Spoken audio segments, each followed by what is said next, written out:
Good morning, Duck family. My name is Andrea Coyle, and today is Testimony Tuesday.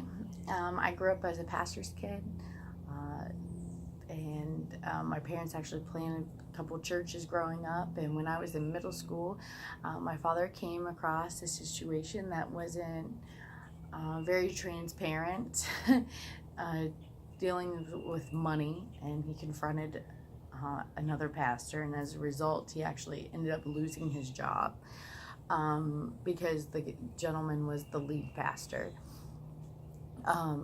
So we did not go to church for a good year, and in that time when my parents finally found a church, I was in high school. I didn't want to go to church, so I'd find reasons, hanging out with friends, going to the beach. All my friends from the previous church, even though we had been friends for 6-7 years, they had taken a step back from me. It was just a really rough time, and several years go by, and here I am, drugs, alcohol, sex, reckless, completely reckless. I find myself in a bar one night with a group of people that I had just met that were they were not a good group for me to be hanging out with, and we were there to buy heroin, and it was going to be my first time trying it, and the audible voice of the Lord came to me and said, "What are you doing, my child?"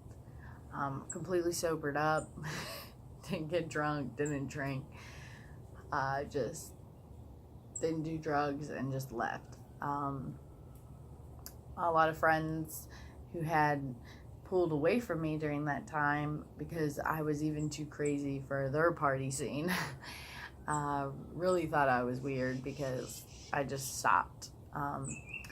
As a result, I ended up helping out with homeless ministries, helping out with inner cities, kids, children, just anything that I could get into. I was doing it, walking the streets at night, befriending prostitutes and pimps, and reaching out to Johns, which that was very interesting when they think that you're walking the street, and then you start telling them about Jesus and the opportunity that they have tonight to change.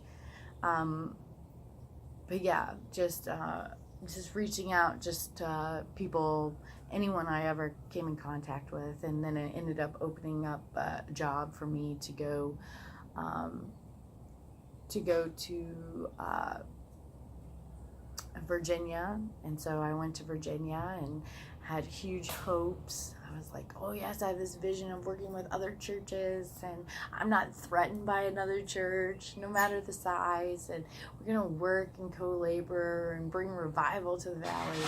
And then I ended up getting there, and it was about 6 months in, I realized that they really don't like women in ministry, and there were several other issues going on, but I felt like the church was coming to a head, and as a result of it, I ended up going away for a weekend for a conference in Kansas City, and really felt led to start praying for my future husband. And it was New Year's Eve night, and I'm praying, and I have like 4 journal pages of like, death, where is your sting? Grave, where is your victory? He's alive. Just speaking so much life over my husband, my future husband. And then I ended up coming back, and the church was getting ready to have a meeting a couple months later, and they were going to end up seeing if they were going to split or not, and it was just so messy. I had a family come to me and offer me the ability to go to Chicago if something were to happen, if my job were to dissolve. And sure enough, they told me that I had 20 days left, and in that 20 days I was just hurt, isolated. I was not making right decisions. Yeah, the enemy had a foothold, but my lack of self-control, my lack of allowing God to really do what he wanted me to do in that time, there were just areas that were still left unsurrendered to God. And so I made some bad decisions within a week's time that really brought a lot of shame to me, a lot of unworthiness to me. Just felt like I had to start all over again in God. And so I ended up going to Chicago and found myself around an amazing family, amazing churches, and really was encouraged and built up. And then received another job offer to come back to Virginia, and so I did, and came back, and this time as an associate pastor, and still had that same vision for the Shenandoah Valley. And within 5 months time, I ended up meeting Travis and met him at the end of February. Started dating the 1st of March, got engaged in April, and married in July. And he was so amazing. But the next 6 months, they were not amazing. He was a disabled vet, and he had been to Afghanistan, and those seasonal dates of depression were just getting ready to set in, and yet I had never walked through that with him because I had only known him for like 5 months. And so Travis, that New Year's Eve that I was praying and speaking life over my husband, my future husband at the time, he had committed suicide that night, on New Year's Eve night, and had shot himself in the head here, and he has an exit wound there, and he actually died and came back. And so for me, going through those next 6 months, I didn't know how I was going to make it. I didn't know if he was going to make it. It was really hard. Anyone who's ever battled with depression or had a spouse that has battled with depression, you know what I mean. And so then after we made it through those 6 months, I found out I was pregnant, and Anne Marie was going to be born during the next 6 months of that depression. And I was like, oh man. And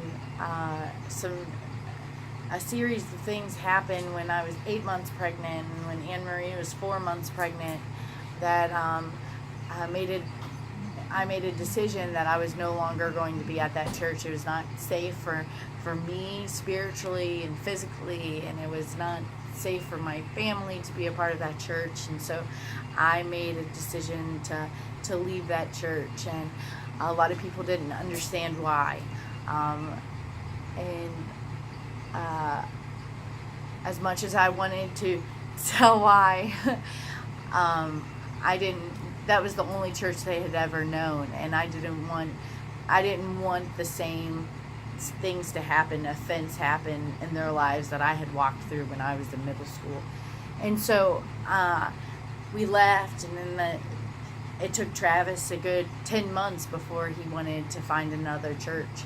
And in those 10 months, a lot of things happened. I found out I was pregnant again, and so here I was so excited, and then we enter into that seasonal time of depression, and I end up miscarrying. And so here I'm depressed. I'm asking why. I'm isolated. I don't have any family, intermediate family. My folks aren't here. My brothers aren't here. I don't have a church family. It was just a very lonely time for me. And so I walked through that miscarriage, and then in the spring comes around, and we find out we're pregnant again. And something happened with a couple that we were close friends with, and Travis said, you know what, if we don't get plugged in, and that could easily be us.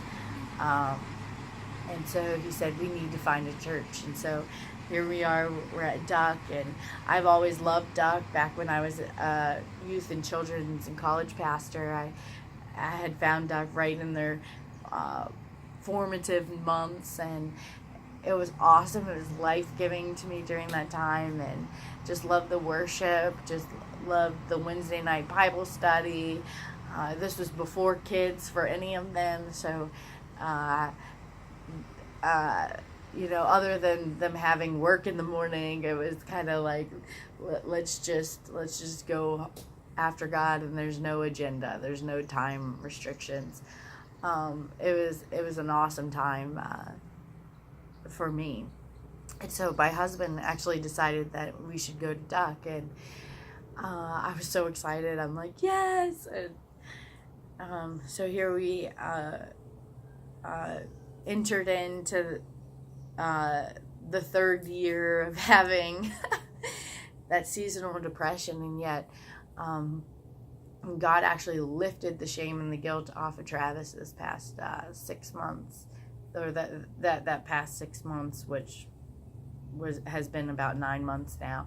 And so it was amazing to see the shame and the guilt come off of him. And then I have found community. I have found a group of women that I just love and adore, and they love and adore me, and we have kids, and it's like we want to raise our kids and disciple them. There's such a common vision, and it's just been amazing. It's been truly amazing to be a part of community. And I have a stepson, and when we decided to leave that other church, it was right, he's in middle school, and I was just like, God, like, all this fear came up. His heart's gonna be hard towards you. He was getting so close to coming to know you, and now it's gonna be ruined. And yet in March, he got saved at a youth retreat that Jeanne put on, and some other youth leaders. And then in April, he got baptized. And so this has been an exciting year. We've been at Duck for just a year now, and just to see God move in all of our lives as a family has just been so life-giving. And so I just want to encourage you, if you're hesitant because you've been hurt by church, don't be hesitant. Don't be hesitant. If you've gone through hardship, just surrender it to God. If you have a spouse that's dealing with depression, or if you're dealing with depression, it does not have to be your portion for life. God can come in. He can give you tools to fight that depression. He can give you community who will fight with you, who will walk with you, who can relieve that burden. And so I just want to encourage you all to jump in, and let God work in you and work through you. And we're just grateful that we found Duck, and